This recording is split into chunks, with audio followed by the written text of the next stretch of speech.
Welcome back. While the Sport, Arts and Culture Minister Nathi Mthethwa is worried about the lack of transformation in the eminent persons group teams, he says black Africans and women are still underrepresented in South African sport. Mthethwa is proposing an enforcement of previous recommendations using the existing legislation. The minister joins me now for this conversation. Minister, hopefully we've got you back. We've got various sporting codes that are still underrepresenting black people as well as women. Which codes are not pulling their weight? Thanks, Faith. In the main, you talk about sporting codes like swimming, hockey, baseball, tennis, gymnastics, juske, bowling, rowing, and so on. So those are the sports which really have come under fire, particularly from the report, which got us thinking to want to see that what is it that we should do more to ensure that we get transformation. I think that what we have, as we said, that we want to investigate the regulatory framework which we have. To what extent are we able to enforce? Because, you know, with the charter, with the tools in place to measure transformation, both the charter and the barometer. With the barometer, there is an enforcement regime which we need to look into, because it can't be acceptable that we continue harping on the same thing and see the possibility of redress as well. Is it a case that these various sporting codes are refusing to adhere to the recommendations as well as the proposals put forward by the department, or is it truly an issue around development? In other words, grassroots development where swimming, for example, and rowing is concerned, in certain schools none exists? It's a combination of both, Faith. It was clear from the eminent persons group that the will has a role to play. That is one. But two, issues of development also are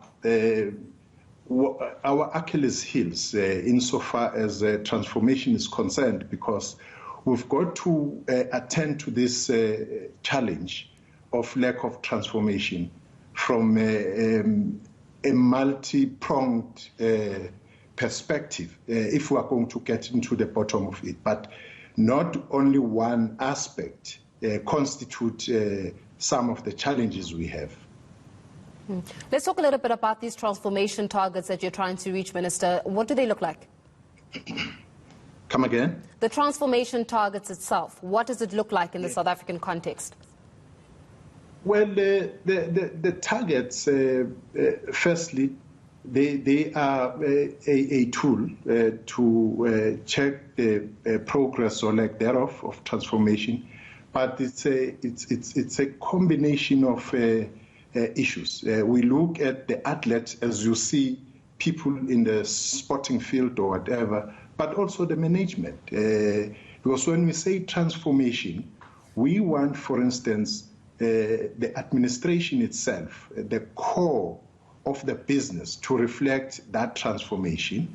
We want to see coaches, we want to get into the space of supply chain management.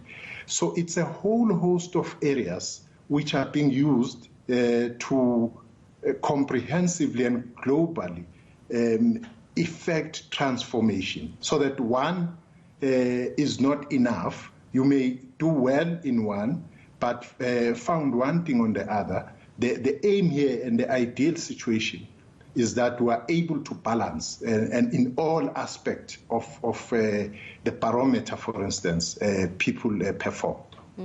Well, Minister, you know there's still inequality that exists, and unfortunately it is also reflected in the way in which sporting education is administered in various schools, because the report in itself highlighted the lack of sporting education in many of the schools. So then when we're speaking here about how transformation needs to be met, how can it be met effectively if at a school level there's still a massive, massive shortage in terms of sports education? So then how does the department mitigate against that? It's a fact. In fact, out of 25,000 schools we have, the report points to the fact that you have only about 10% of schools who are active in school sport. That is not good enough. As I said to you, that if we want to see real transformation, a combination of a development agenda from the sporting point of view, it means therefore that the feed to national teams and national bodies would have to be felt through school sport. You would know, maybe not, that when we're growing, you would know that the pool of people would be, the talent scouted from the schools themselves. So therefore, the Department of Basic Education and ourselves have an MOU. What this report says is that we need to discuss this report. I'll have to engage my colleague to say what more can be done to ensure that our schools, as I say, that 10% is really a drop in the ocean. If you really want to be a winning nation and if you want to be a sporting nation, you definitely have to have this mass participation, both from the school level and in communities. Minister, I cannot let you go without asking that question around the PSL. Any indication of when we can be seeing some football on our screens? Well, you would know that last Saturday we did brief the nation about the opening of sport in the country. As we speak, we made a very firm proposal on the direction that all sporting codes, both non-contact and contact sport, would be opened for training. For non-contact sport, it would be playing as well. From the point of view of contact sport, this is going to be faced in staged program.